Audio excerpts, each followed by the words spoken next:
Hi guys, and welcome to our channel.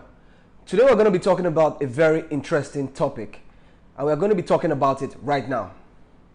It goes like this: God won't send you a good man unless you are willing to do the work for a good man to find you. Seems a bit like a mouthful, but if you listen to each and every word in that whole phrase and you put it all together in your mind, you find out it makes a lot of sense. What do I mean when I say God won't send you a good man, a good husband, unless you are willing to do the work for one to find you? This is what I mean.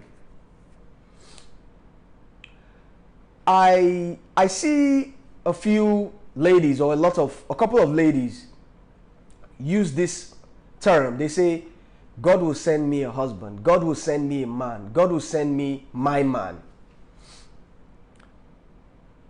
That statement is, I wouldn't say it's totally false, but what I would say is partially false.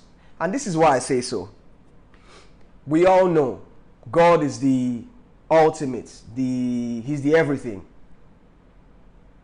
But there's something God has given us, which is mind and heart. The reason why God gave us this is for us to use it. If you're going to write an exam, you have to put in work for you to be able to excel in that exam. If you're going to get a degree, you have to put something in order to get something in return, which is your degree by the end of the day. If you are going to get, for a farmer, if he wants to harvest crops, he has to plant his seeds first, water them over a period of time, and then watch it grow and continue to nurture it until it gets to that point where he can go and harvest it and get his feedback. What do you see in all these things I've just said? For God to be able to bless you with a man, in this case, because I'm speaking to the women, you have to put something into it. There has to be something that you give for you to be able to get and keep that man. Unfortunately, a lot of modern day women feel they just need to show up. I just need to be beautiful. I just need to be a woman. I just need to be there and he will find me. Nope. It doesn't work that way. Because have you ever heard when people say things like this, that good things are hidden in places that you least expect them to be found? Yes, that is life.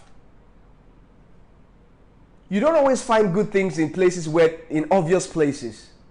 Sometimes those good things might be hidden in places that it takes your character, it takes you being humble, it takes you being a good person to be able to find it. And as it relates to a woman finding a good man, while I'm not against you praying, asking God for a man, you also need to ask yourself this question: what am I going to plant? What am I willing to put into it? What effort? What am I willing to sacrifice for me to be able to find and keep that man? The difference between the traditional older women, that's our grandmothers, and the modern day women is, the women of back then knew that they had to do stuff to be able to keep their man, knew that they had to sacrifice, knew that they had to continue to, it was duty to them, knew they had to continue to do something, continue to I don't want to use the word prove, but they knew they had to put something in to be able to get what they want. But, you know, when you look at the area of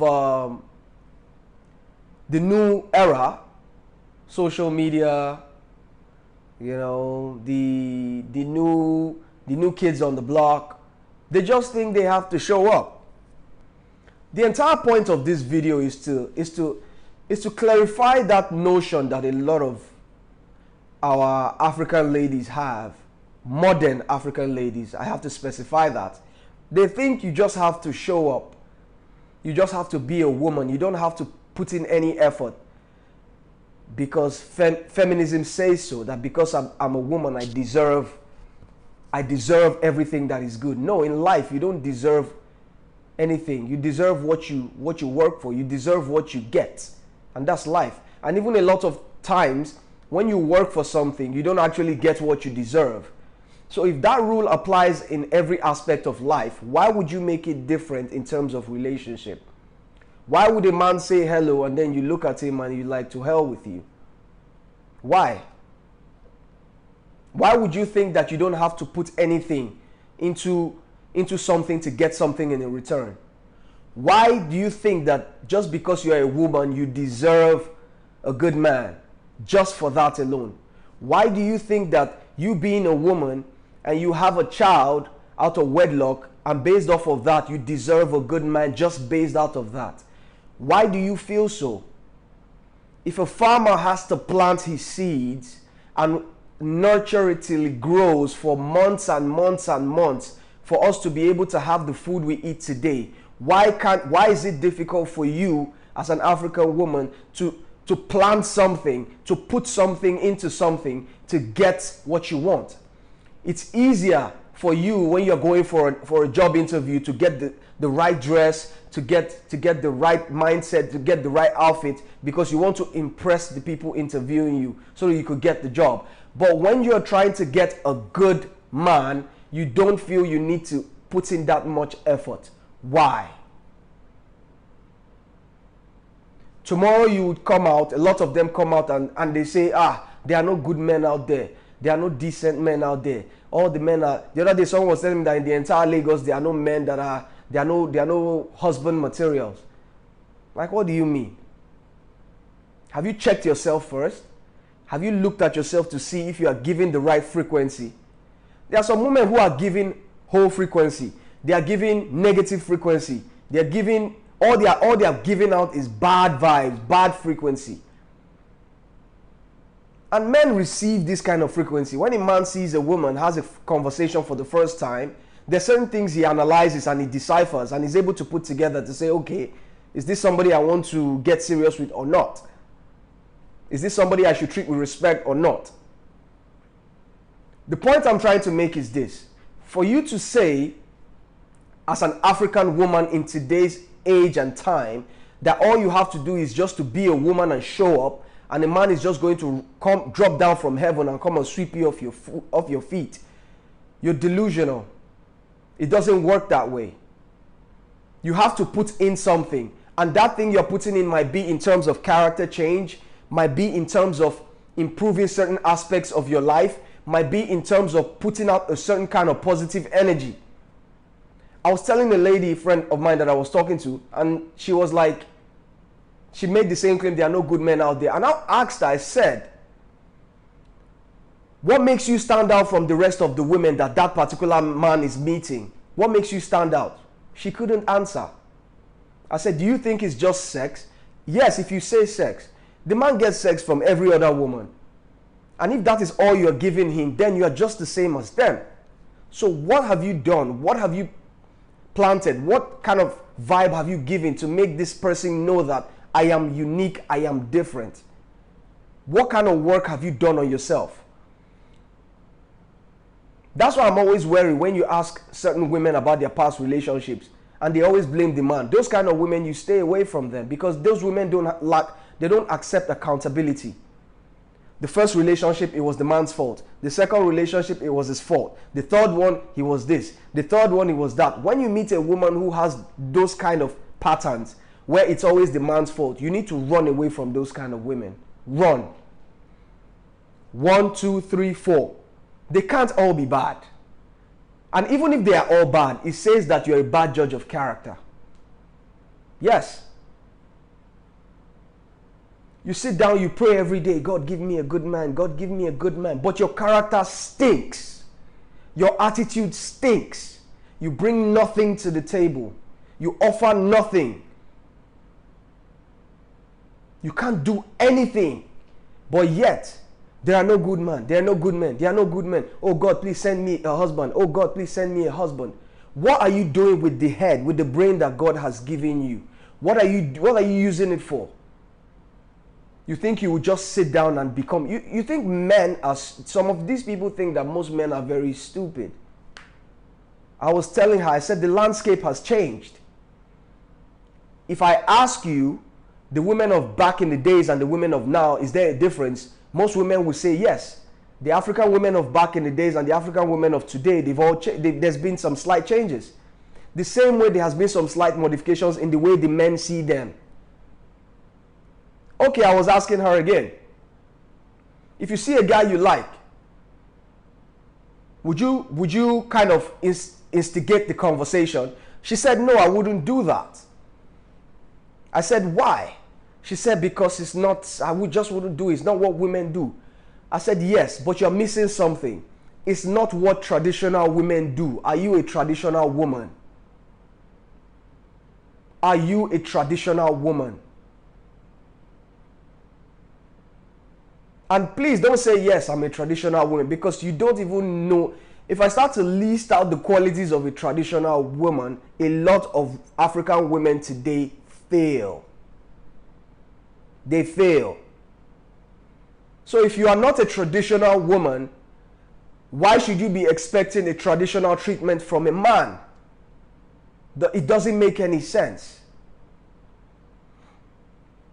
It's so crazy that some women who already have children are expecting traditional treatment. You're expecting a man to chase you. You're expecting a man to try to sweep you off your feet so that he can carry you and your baggage and the child that you brought in to the situation.